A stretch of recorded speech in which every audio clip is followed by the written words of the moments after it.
The street is not a fun place to be. You know, youth are exploited, it's very dangerous, it's cold.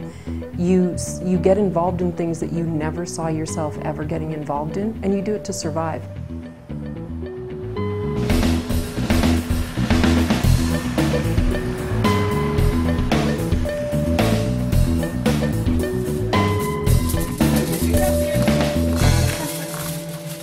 Some of them come in and they're starving, and we usually have a little snack table outside the door, and they'll grab their snacks off that and start eating them while they're waiting for the food hamper. So it's completely necessary, and judging by the numbers, which keep going up and up and up, it's becoming more and more necessary as time goes on. Ruth, reaching our outdoor friends, is committed to providing for the safety, support, and overall well-being of homeless youth and youth at risk aged 12 to 25 in the Waterloo region. Our services are varied, and we try to have as much service that's specific to each youth. Their individual life stories and cases are as unique as the services that they need. There are a lot of youth here that have very little in the way of support, are pretty much estranged from their families or other support networks, and have very few options in terms of where to go for help. Sue, I need cream of soup. Something cream of. No problem. Like these habitants or some cream of celery? Today's food hamper day, so the youth can come in and get pick up food hampers. Okay, so they come in and get their food. They can trade if they don't like certain items in the food hamper, and we always have items out that they can take, like a bottle of mustard or stuff like that. Then on their way out, they can pick up a sandwich and a snack, and away they go. I have a child, and when you're a single parent, you do just need those couple extra things for you or the baby that, you know, you haven't picked up enough of, or you ran out of food for yourself. You need a little bit more to help you out, and some of the donations here very much so help. So bear with us. We're going to be doing like a 10-minute programming on cold weather survival.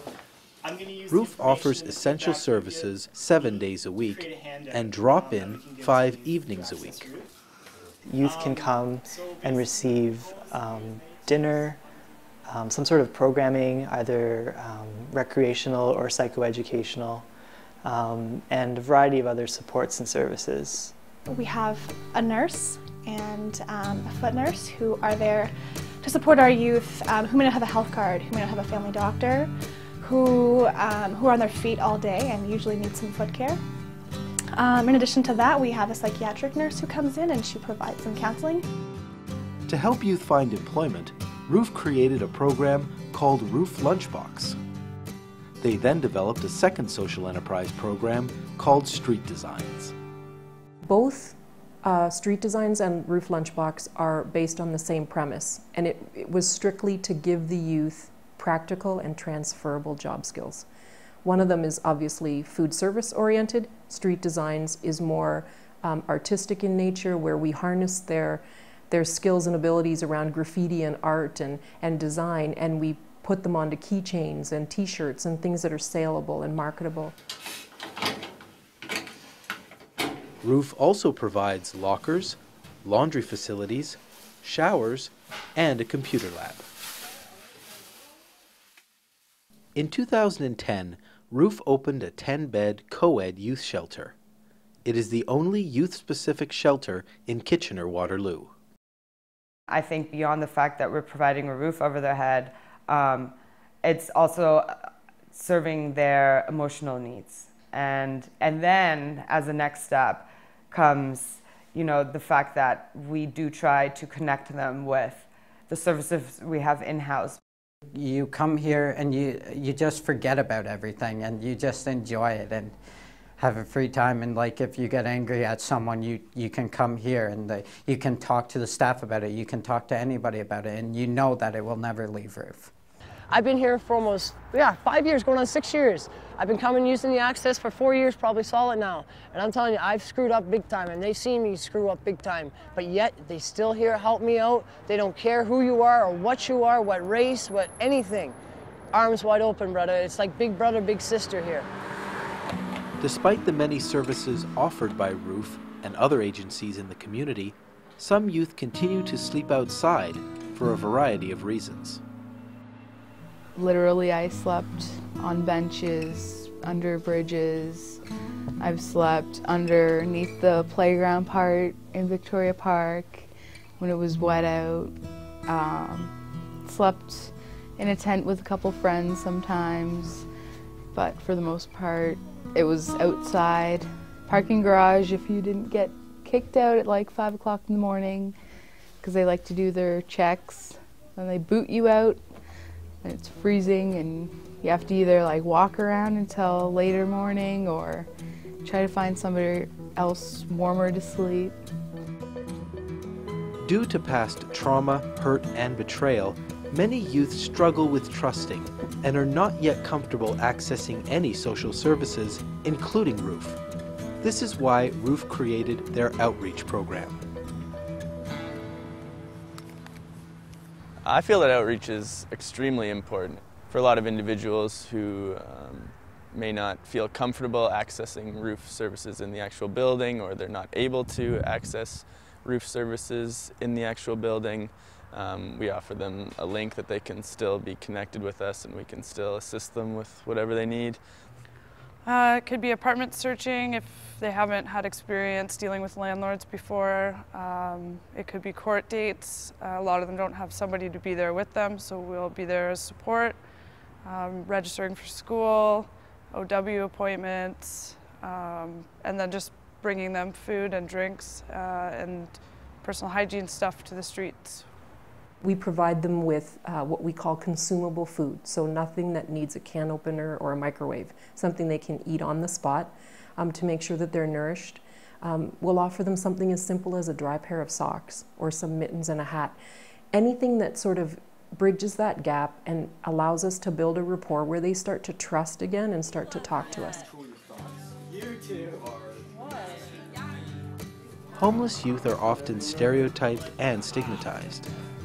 That's why ROOF works to educate the public about the realities of life on the street. There's definitely a lot of stigma. You know, people still have the old, opinion that they just choose to leave home, or they're lazy, or they look a certain way so they must act a certain way, and it's not at all true, but it's sad that it still exists. The biggest thing I suppose that I've faced, that's experience talking, from being, part of the command staff at the Central Division, which was downtown Kitchener, was really along the lines of, well, if they're youth and they're homeless, they're criminals, they're bad, they're doing crime, and that's not true. I mean, that absolutely is not the case at all. These are good kids that have found themselves into situations that, not by their making, by any stretch of the imagination, but some found themselves needing support. Waterloo Regional Police, we partner up with the various agencies in town here and throughout our region, and ROOF being one of them. And over the summer we've had opportunity to join ROOF and some of the participants in the programs, and we've been able to do some recreational activities with them.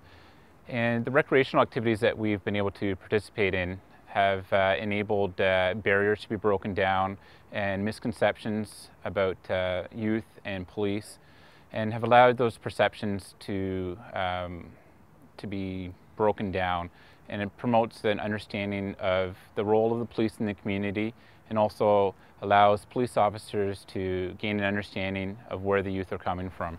I mean, we have this myth that everybody has a fair chance. I think that all you need to do is put your mind to something and you can succeed, but so much of it we know from research, from evidence.